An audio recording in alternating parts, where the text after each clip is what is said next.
Hello everyone, Namaste. I'm Nikita and I'm back with yet another fun tutorial.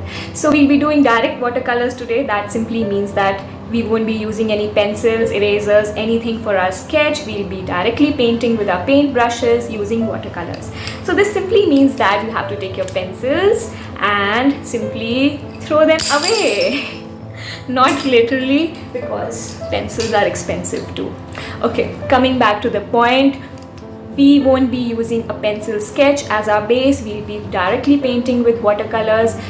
But before doing that, you need to learn how to read a face, or not just a face, maybe a still life object or a cityscape, a building, a flower, how to read a photograph, how to read your subject so that you can draw it or paint it more accurately.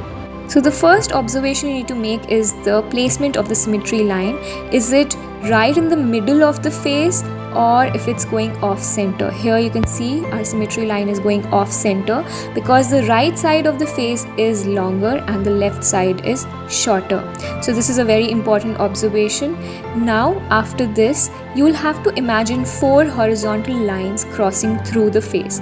One from both the eyebrows, second one from the hairline, and then the third one from the nose, and then the fourth one from the chin.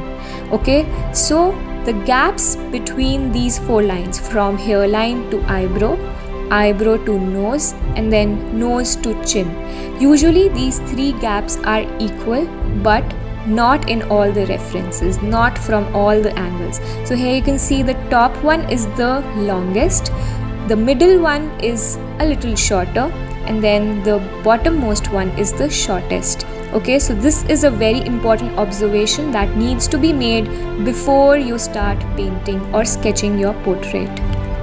Now once you have learned about the symmetry or the proportions of the face, you will start observing the highlights and the shadows. So here I'm just doodling over my picture, I'm just doodling over the lightest areas with this teal blue color.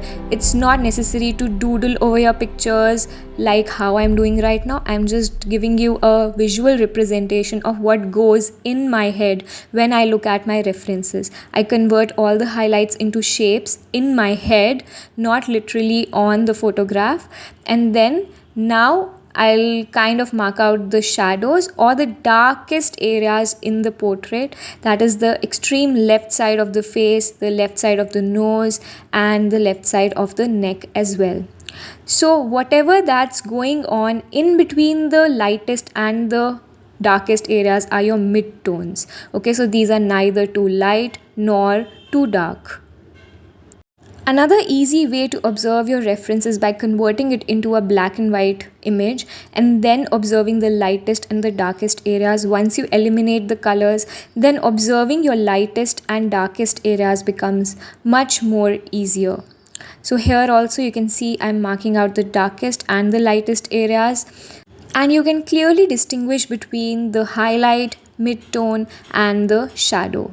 So your shadows are on the left side, your highlights are on the middle right, and then your mid-tones are on the extreme right, in the center left, and the center left of the chin and the nose as well.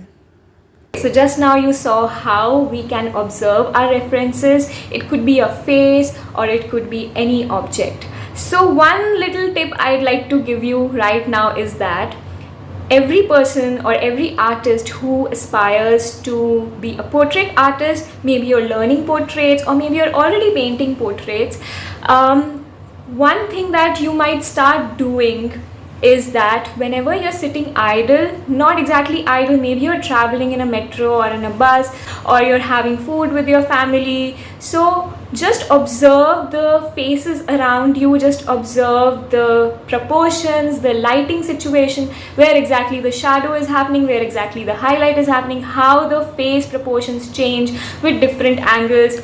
Then if you're not interested in portraits, you can observe the objects around you, whatever that is kept around you in your room, or maybe while you're traveling, you can observe the cityscape, the transport, the buildings, the sky, everything. So observation is very, very important. I can't stress over this fact that observation is the most important thing if you plan to learn art or if you plan to make art. So without wasting any more time, let's start with the painting process. You'll see that I'll be zooming into the reference picture on my phone screen to an extent so that the artwork that I plan on my paper is the same size as the size that I see on the phone screen. Coming to the colors, I've mixed in orange using lemon yellow and crimson lake. Second one is pure crimson lake, and third one is violet using crimson lake and phthalo blue. I've just used 3 primary colors for this one. And if you want to learn how to mix skin tones using the 3 primary colors, you can refer to my previous video. Now you can see that I'm starting from the left corner of the forehead. I'm starting with pink and violet on the left and a little bit of orange towards the middle. And you'll see that I'll be going back and forth from the reference to my artwork, measuring with the help of my brush, taking measurements with my brush, checking the proportions and planning my strokes according to the measurements that I take. Okay, so it is important that your reference that you have in front of you should be the same size as the size you plan out on your paper. You can either take a printout of your reference, or you can use an iPad, a big screen tablet, anything, or you can zoom in the reference picture on your phone so that it's the same size as your artwork on the paper. So here also I'm measuring the width of the face. You can see I've taken orange towards the right side of the face because we have a very strong highlight over here. So all the skin tones around the highlights or in the mid-tone areas are a little warmer. So your red and orange are the warmer colors, your violet, blues are the cooler colors. So you'll see that I'll be using more of the pink, violet and blues on the left side of the face, and more of the orange, yellow and like a peachy color on the right side of the face. You can see that I'm being very careful around the highlights. I've left the highlight areas on the right side, on the center right of the forehead, around the eye, on the cheek.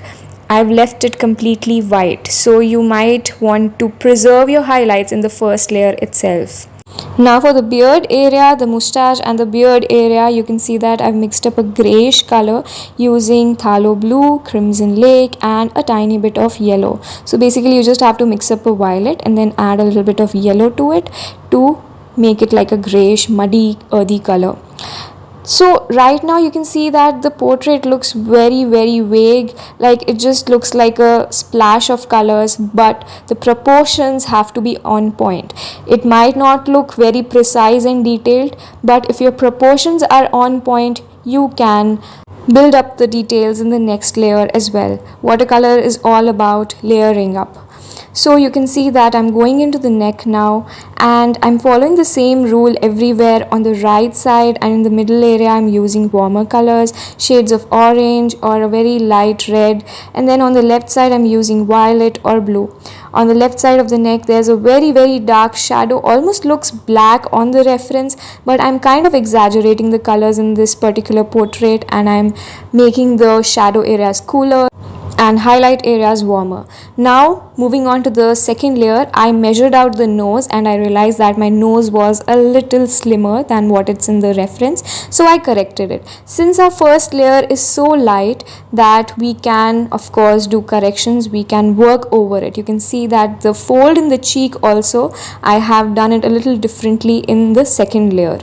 So if you keep your first layer super diluted and super light, you can paint over your mistakes in the second and the third layers. Now you can see that I've taken a slightly smaller brush. As I'm going into the details, I'm layering up the shadows this time, and I have taken a slightly violet pinkish kind of color. I'm kind of switching from a magenta to violet for the left side of the nose, the left shadow of the nose. You can see it's quite dark in the reference.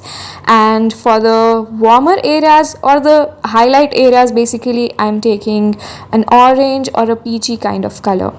Now this is the part where you'll start placing your features in a more accurate placement. Okay, so this is when you will have to go back and forth from the reference to your artwork, measure out each and every distance For example, the gap between the eyes, the size of the nose, the length of the nose, everything you'll have to measure, go back to the reference, take the measurement and come back to your artwork, make the markings and make sure that the placement of your most important features like the eyes, nose, eyebrows, lips, all of this is accurate. A loose portrait does not mean that you will have to do the details also in a very hurried manner. So you can see I took the measurement from the reference, I took the measurement of the gap between the eyes, the size of the eye, and now I have started to draw the eye using the tip of my brush. Since the right eye is having more of the direct light hitting on it, I've used shades of orange around it, and around the left eye I've used more of the pinks and the violet. Okay, so you have to make sure that in your highlight and the mid-tone areas you're using warmer colors, be it yellow, orange. So it's not necessary to always mix up a proper brown color for your skin tones. You can mix any color, you can use any color to depict realism. Realism does not mean that you have to go super accurate with your colors, but yes, you will have to keep the color temperature in mind. For example, in your highlight and mid-tone areas you can use warmer colors, and for the shadow areas you can use cooler colors. Now you can see under the nose I've used a very grayish blue kind of color, since the shadow on the reference photo you can see is almost black.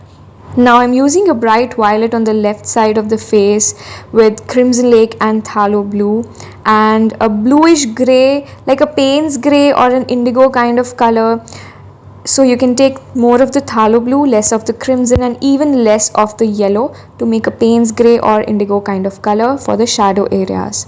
Now you can see I'm using a very bright orange for the right cheek, and I'm maintaining the highlights as well. You can see I'm not going too much into the soft blends on the cheek area, on the larger areas. Basically I'm just doing this portrait very loosely. I'm not trying to blend my strokes a lot, and I'm just trying to let the hard edges of the strokes be as it is. Where I feel that the hard edges need to be softened, I'm just using a clean and damp brush to make the edges a little softer. For example, in the wrinkles on the forehead. And when I'm doing the larger areas, for example this forehead shadow right now, I started off with a violet, then I switched to a pinkish kind of color, and then I'm switching to an orange color. You can see how I'm progressing from a cool color to a warmer color as I move towards or into the highlight area. Do note that I'm using slightly more diluted paint towards the highlight. Obviously, since it's a highlight area, the color, the values, everything needs to be a little lighter and warmer. So here you can see I've taken a very bright orange kind of color right besides the highlight so that the shine on the face is even more prominent. One extremely important tip I'd like to share whenever you plan to do a loose style portrait, or whenever you're trying to just make marks like this, like how I'm doing right now. I'm not blending these edges much. Maybe in some areas I'm blending it, in some areas I'm just letting it be. One important thing you need to keep in mind is that don't overwork. Okay, so when you're doing these kind of strokes, try to go as minimal as you can with your strokes. Don't try to overwork, go into a particular area again and again, trying to rework or redo a particular layer multiple times. Just let it be. Just let the transparent and flowy nature of watercolor show up as it is. So this is the way you can get effortless layers, effortless as well as transparent layers.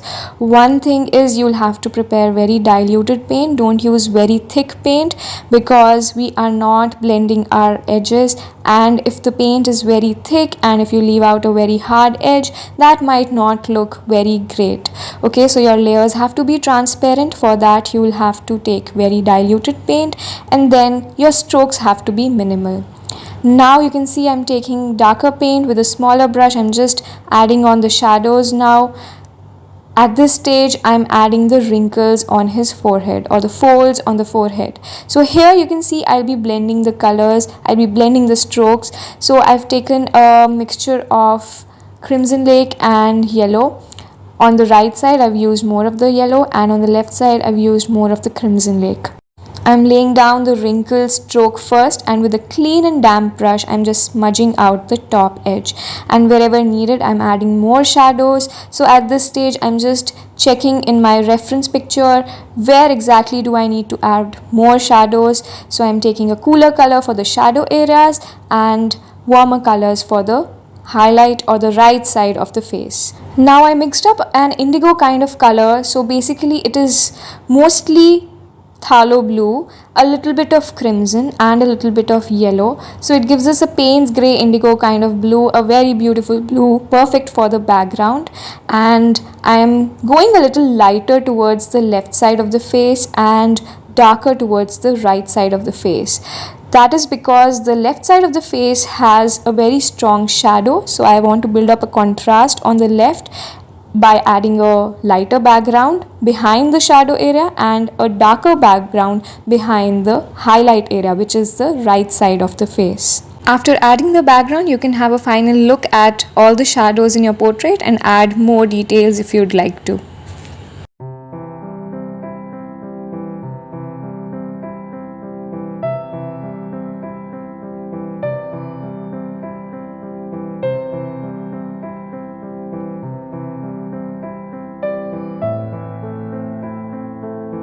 So that's it for today. I hope you liked the tutorial. In case you try out this portrait, do tag me on Instagram. And if you made it till this point of the video and still haven't subscribed to my channel, what exactly are you doing? I have some amazing content lined up for this channel and I'm sure you do not want to miss it. I'll see you in the next video. Bye.